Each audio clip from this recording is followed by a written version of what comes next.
ఈ భారం అంతా ఎవరి మీద పడుతుంది? ఈ భారం అంతా ఆ పేదవాడి మీద పడుతుంది. దీనివల్ల ఆ పేదవాడి పరిస్థితి ఏంటి? అప్పుల పాలైపోతాడు, దిక్కుచోచని పరిస్థితిలోకి వెళ్ళిపోతాడు. ఈ భారం బాధ్యత గల ప్రభుత్వంగా మీది కాదా అని నేను ఈ కూటమి ప్రభుత్వాన్ని ప్రశ్నిస్తున్నాను. జగనన్న ప్రభుత్వంలో అయితే ఇవన్నీ ఫ్రీగా పేదవాడికి మనం అందుబాటులోకి తీసుకొచ్చాము. ఈరోజు ప్రైవేటైజేషన్ పేరుతో కూటమి ప్రభుత్వం ఇవన్నీ కూడా పేదవాడి దగ్గర నుంచి డబ్బులు వసూలు చేసి ఈ విధంగా బిజినెస్ చేసుకుంటూ, ఈ విధంగా సొమ్ము చేసుకుంటూ పేదవాడిని గాలికి వదిలేసినటువంటి పరిస్థితులు ఈరోజు ఈ ప్రైవేటైజేషన్ పద్ధతిలో నెలకొంటున్నాయి.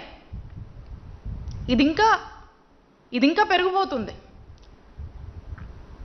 ఇది ప్రైవేటైజేషన్కి ప్రభుత్వంలో మనం కొనసాగిస్తే ఉండేటువంటి తేడా.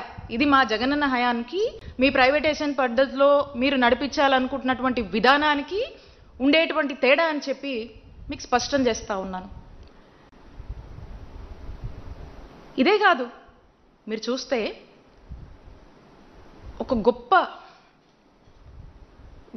ఆశయంతో, ఒక గొప్ప సంకల్పంతో